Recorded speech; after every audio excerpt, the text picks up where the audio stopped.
বিসমিল্লাহ বলে আমি শুরু করলাম ভাই, হাজার হাজার দরুদ পেলাম সোনার মদিনায়।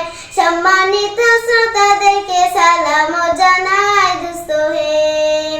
এই দুনিয়া মিছে মায়া ধোঁকাবাজির ঘর, আপন আপন কথা যাদের তারা সবাই পর। সব ছাড়িয়া যাইতে হবে অন্ধকার কবর দোস্ত হে। অনেক কিছু করিয়া ফিকির করি,